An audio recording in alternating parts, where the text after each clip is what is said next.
Hi guys, it's Sophie. So I'm going to be doing my June wrap up today. I have a lot of books to show you, so it might be slightly long this video, but I'll try and be brief. I'm going to go through them in the order I've read them in today, just because that's how I pulled them out. So the very first one I'm going to talk about is Unwanted Advances by Kipnis. I really didn't like this book. I've spoken about this in a couple of other videos. I picked this one up, not knowing anything about it and just going, oh, that sounds interesting. Looking at the quote on the cover, I didn't know anything about it when I picked it up. It is basically a sort of rant about the way that rape allegations are treated on college campuses, in the sense that the author thinks that the treatment of these boys is too harsh. I knew quite early on that I wasn't enjoying what she was talking about and I didn't agree with it, but there were some like proper red flags for me, like kind of unignorable red flags. Like she said that perhaps the girls were making up their sexual assaults because they had mental illnesses, and that was something that is always a red flag for me. Yeah, and another thing that kind of explains it a little bit is that she managed to speak to all of the men who were noted abusers of these women, so the men who'd been taken through the disciplinary process for what they'd done, and she didn't speak to anyone who had been sexually assaulted at the university. Now she said that's because they weren't willing to talk to her, and I have to say I kind of get that. I don't think I'd want to tell her my story so that she could kind of twist it either. So yes, I really wouldn't recommend this one, though I'm glad I've read it in the sense that I'm like, I didn't realise this was an argument. The core argument is basically people are being too strict on people sleeping with people, and professors are horny and should be able to sleep with whoever they want. It was just a bit of a joke really, so wouldn't recommend that one. The next one that I read I've done a full review of, and that is My Dark Vanessa by Kate Elizabeth Russell. So if you haven't watched that one already, it is available. I think it's the last video I uploaded. Next I read White Shadow by Jacobsen. I read his first book, The Unseen, and really enjoyed it, so I was so excited to read this one. I was slightly disappointed with this one. I found it felt a little bit disjointed. I felt like I knew what was going on, and then suddenly something would change and I wasn't quite sure how I'd got there. This is a story of an ongoing story of a family who live on a tiny island in Norway, and it's about their life sort of over a long period of time. So this is the second book in the series, with The Unseen being the first, and this follows a girl who's living on the island by herself in sort of Nazi-occupied Norway, if that makes sense. A strange man washes up on the beach, and she needs to try and figure out who she is, whether he's friend or enemy or somewhere in between.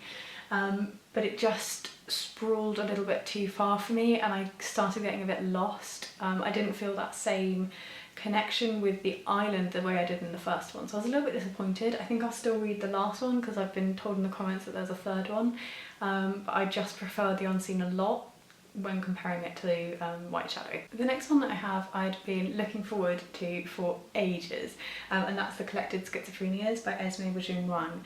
I'd heard about this one, I'd seen people reviewing it when it was first sent for review. I tried to get a review copy, I tried to get copies like in the UK, I just caved and I just bought it. This is a collection of essays talking about schizophrenia and diseases that are, or illnesses rather, that are like schizophrenia. So the author has schizoaffective disorder, and I just found this fascinating. I feel like I've read a lot about mental illness in terms of other conditions, and my own experiences with mental illness and being on the ward and things have taught me quite a lot about other people's illnesses, even if I've never had them. But schizophrenia is one that I've seen. You know, I've been in wards with patients who are schizophrenic and are not doing well. So I've seen what it looks like on the outside, but I've never read anything that kind of showed what it was like inside the head of someone who had schizophrenia. And I just thought it was absolutely fascinating. The essays were really well written. And I have to say, it sounds like it's such a scary thing to live with that, I mean, you kind of know that anyway, but I think if you're at all interested in mental health, this is a book that I don't think there's many others like, and they're just beautifully written as well, so would definitely recommend this one if you haven't picked it up already. Next is another one I really enjoyed, and that is The Female Persuasion by Meg Wolitzer. My first Meg Wolitzer, and I picked it up kind of on a whim. I think it was on a book, like a display in Waterstones. This is a story about a girl who is quite kind of shy, going to university. One of her friends takes her to a talk by this really well-known feminist, and she kind of falls in love with her, but not romantic love, like she loves the idea of her, and this book follows her life following this woman, so like reinventing herself almost because of this encounter that she has with her in a bathroom. And I just really enjoyed it. I really enjoyed the writing. It felt, even though it's quite a long book, it reads really quick. I thought the characters were really nicely done, and I definitely read more Meg Wolitzer in the future. I don't really know why I hadn't before. I think just maybe because they're quite fat and I wasn't sure. But yes, so I think The Interestings is the next one that people are saying they really like, so maybe that's the next one that I'll pick up. Then I read Oranges Are Not the Only Fruit by Jeanette Winterson, and I talked about this one if it's in like a currently reading video, so I won't go into too much detail, other than I think most people know what this book's about. It's about a young girl who's growing up in a working class family in England, a very religious working class family in England, discovering her sexuality and finding out that she's attracted to women. And I did enjoy that, but there was also a parallel story of, I think it was the Holy Grail, and I didn't know that story, and that affected my reading of it. I felt quite lost in those pieces and like I was coming home in the other pieces, so I would have enjoyed it more had I known the other story that she was playing with, but I was finding it quite hard to balance trying to learn the story of the Holy Grail and also trying to figure out which bit she was playing with as metaphor for the story that she was telling. So I found that a little bit, it missed me a little bit because of I didn't have the wider reading to support the reading of this one, but I did enjoy it. Then next I read This Is Not a Drill, an Extinction Rebellion handbook. This is very much like an activist text, going through kind of where we are and what can you do and what changes can you make, and talking about wider scale changes, so it's not just about like you personally using less plastic, but how could you be an activist for climate change. I really enjoyed this, and I think it kick-started me into thinking I wanted to read more about it. I think this book in particular wasn't like the ideal one for me as a starter, but it has made me think actually I should read more about this. I think I know stuff about it. I've watched more videos and news articles and things, but I haven't read another book about climate change, so I really liked it for that. I think it's a weird one because I didn't feel like it was a very good starter book for me personally. But I also think if you were already like into climate change or knew a lot about it, it's going to be a bit obvious. So maybe if you feel like you're more of an activist sort, or you're more sort of au fait with taking action in other areas, this would be a good starter book. But I think if you're someone who knows kind of what I would like consider like the standard amount, like newspaper, videos, articles, Twitter, like that, but you're not of that way inclined, there might be other books that might be better as an entryway. It's not to say I didn't enjoy it, it just wasn't for me, if that makes sense, though it did do something for me in that it made me want to learn more and read more and think more. Then I read Salt So by Julia Armfield, and I really enjoyed this book. It's a collection of short stories, and my two favourites are The Great Awake, which is a story where sleep itself steps out of people's bodies and exists as like another person that stays with you all the time. Your sleep is a character, a person, an entity that goes around with you. And the other one I really liked was Stop Your Women's Ears with Wax, which was a story about a band who travel around, who are almost like had this ridiculous cult following, and the effect that that has, and the increasing like tempo of what happens with the fans. And I don't want to say more than that, but they're really, really good short stories. There are a couple that I didn't find as enjoyable, like Granite I thought was fine, and the very first one as well, Mantis, I thought was fine, but there were some in here that were absolutely brilliant, and especially I think The Great Awake. I want to see that as like a film, I want to read that as a full-length novel, and actually I am reading one that's like the opposite, which I'll talk about at the end. But yes, so if you haven't read Salt Slow, it is really good, and I don't think the stories that I didn't enjoy so much were bad.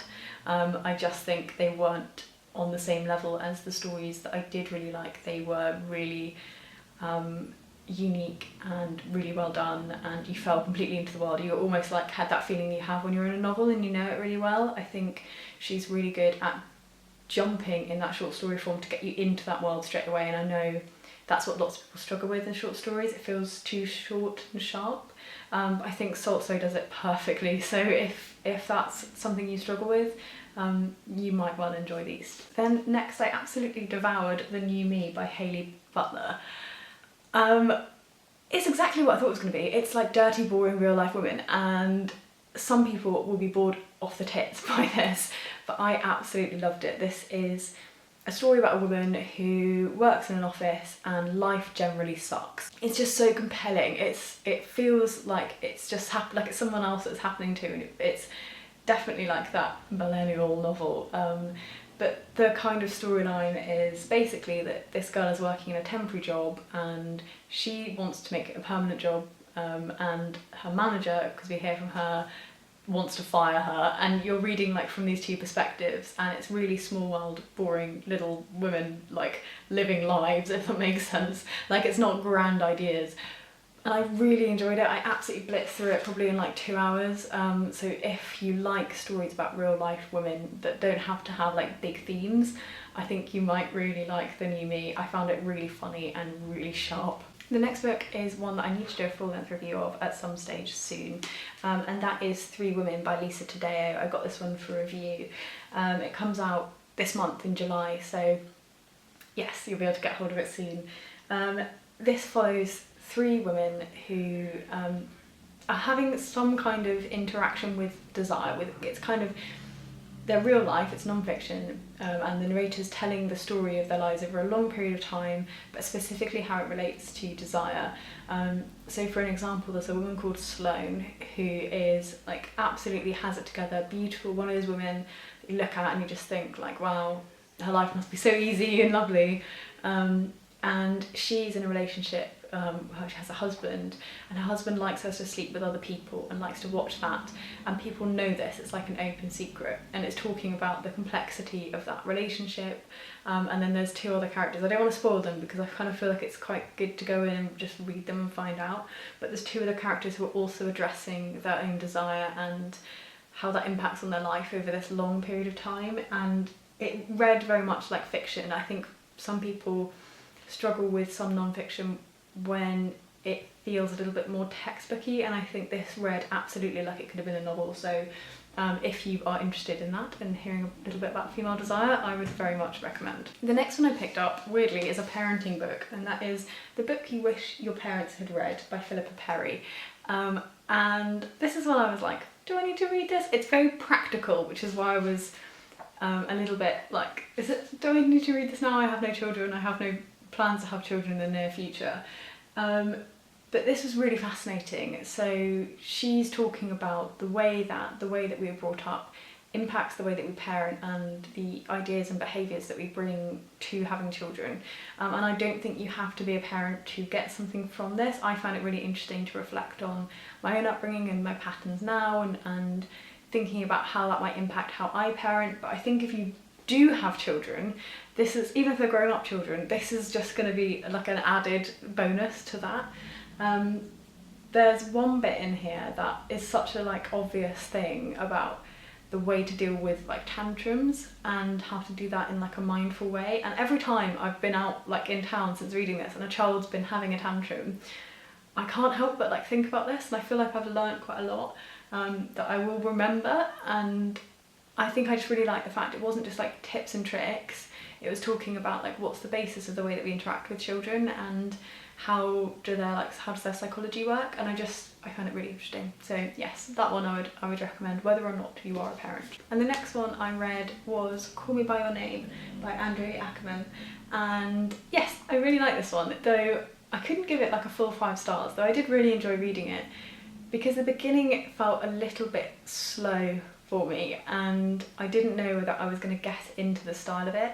I think once I was like 50 pages in, it flew past. I got where the writing was going, I got into like the rhythm of it, and I really enjoyed it. I think most people know what this one's about. The film's come out, I watched the film, I liked the film more than I liked the book. I thought the film was absolutely fantastic. Tom also watched it, and it was the first film he'd ever seen with two men who were falling in love. So I thought that was really lovely as well. There is a little bit of that, like, it's the same problem that we have in a lot of like queer fiction, of this weird age gap. So if that's something you're not keen on, I wouldn't recommend this one. Otherwise it's kind of like the beginning of a sexual life for one of them, and feeling the confusion and the desire, and I think it's a perfect like summer read because it's set in this like really hot location.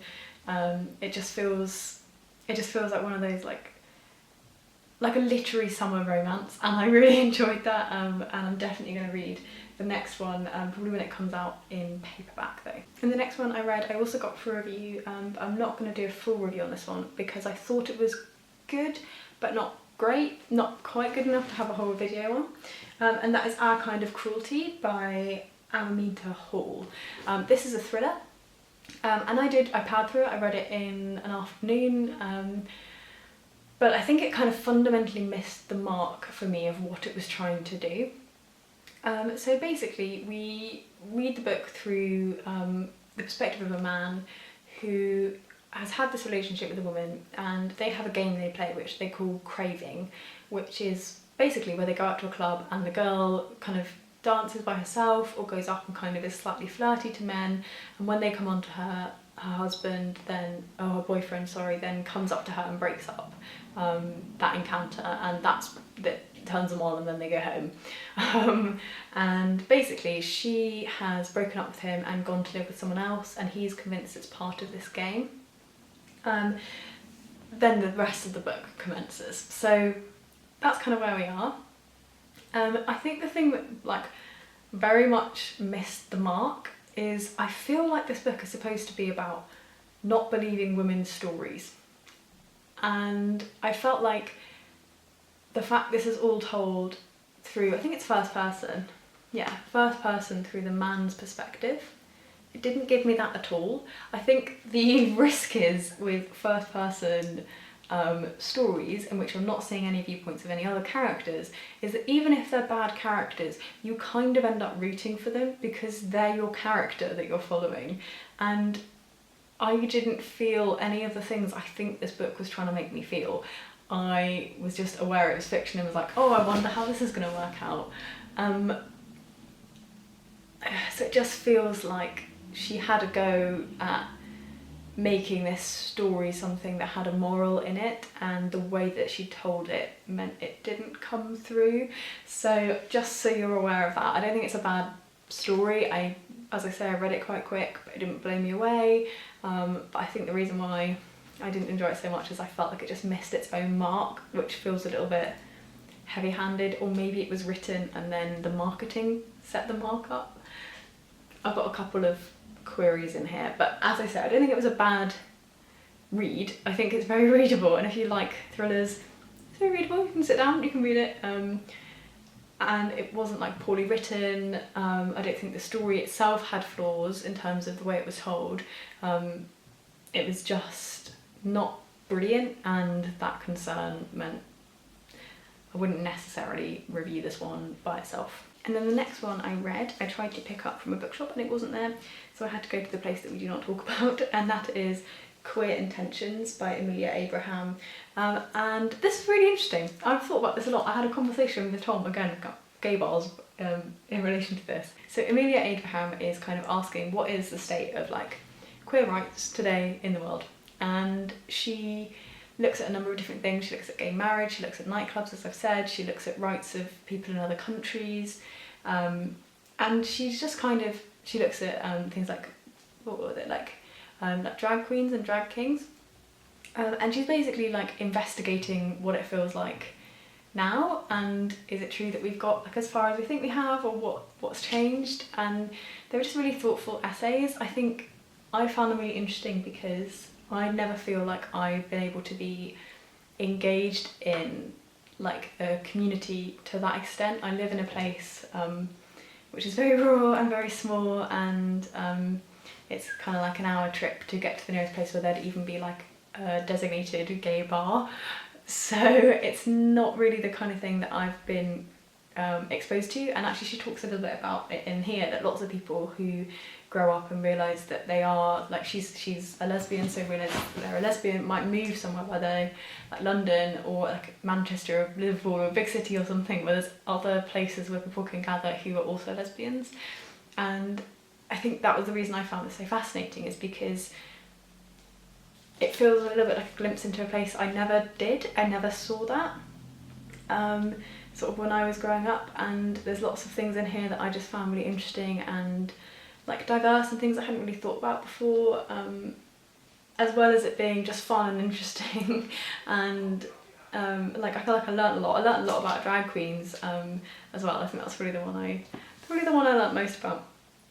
So I definitely recommend this one if you are interested. I think it's really up to date, and it feels like just a really nice exploration of culture at the moment, and I like that.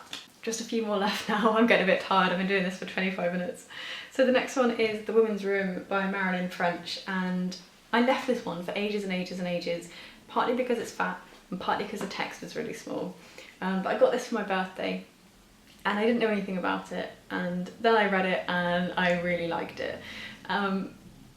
This is a book that is telling the story through ordinary people of the difficulties women have in our society, and it's so cleverly done that there's not, you get the sense you're just looking into someone's life, as opposed to this being like a character who's been created. You look and you kind of see this mirroring of this experience through all these different ordinary lives. I don't want to particularly say more than that, but it's kind of a young woman who's very bright and has a lot of potential, becoming kind of trapped within the system of marriage and children, and her exploring that and trying to find her way out. And yeah, it's a little bit of an older book, but I think it's totally relevant to read today. It was published originally in 1978, but it's beautifully written and I would definitely recommend reading it. I read lots of bits out to Tom just because the writing and the way that these ideas were put together were so beautifully done, and I'm really glad I gave it a go and I didn't feel scared because I didn't know about it and it was big and the text was small. Okay, one more book that I have finished. Let's see if my battery lasts. I finished this yesterday. This is The Decade We Could Have Stopped Climate Change by Nathaniel Rich, and this is the next book I picked up on climate change. It's written by a journalist, which I actually really liked. This is far more my kind of a starter book in a way than This Is Not a Drill. And this is something I knew nothing about, and simultaneously appalled and like, what the hell, as to why we don't know about this. So this is the story in the 70s of all the things they tried to do to stop climate change and how they were basically ignored. And I didn't know that the whole conversation had been going on for as long as it had, and in the same way as it is now. And this feels very much like the beginning of a story that we need to finish. And it just gave me like this context as to what it is we're looking at now, and way more information and way more understanding of like the shape and scale of the problem and the political elements of the problem. And I just thought it was absolutely brilliant. I think I definitely will try and pick up a few books which are more like relating to what's happening now and what can we do today. But I just thought the history of this was so important to understand, and that it's like, 1970s to now is what, like the last 40 years? And I don't feel like we got told that at school, or I don't feel like that was something we really talked about. I felt like climate change was kind of a new thing that happened when I was like a teenager and they didn't really know it was a thing before. And that's just not true. These specific companies and people have known for a really long time, and there are like organised efforts to spread the disinformation. There was a time where people on the whole were much more likely to make actions against climate change. It felt like it was going to happen, and the reasons why it didn't. So if you're interested at all, I would so recommend this. I think it's really informative and interesting. There's heroes and villains, and It's a little bit dry, but the interest of it keeps you going. So it's a little bit dry at points because there's lots of government policy or big scientific meetings.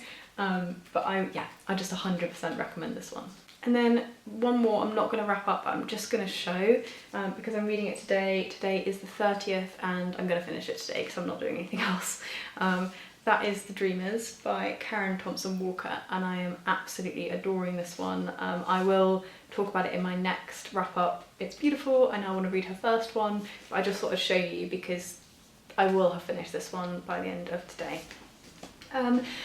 Yeah, so those are all the books I've read. I think that makes 16 books. It's a lot of books. But hopefully you've enjoyed. I've had a really good reading month. I feel like I haven't really had any duds apart from Unwanted Advances, and I've really enjoyed a lot of the reading I've done this month. So it's just been really good. So tell me which ones you're interested in down below. I hope you guys are well. I'm really excited for July's reading just because I feel like I'm on like a wave up, an upward sort of trajectory. So I'll see you again soon in my next video, and look after yourselves until then. Bye bye.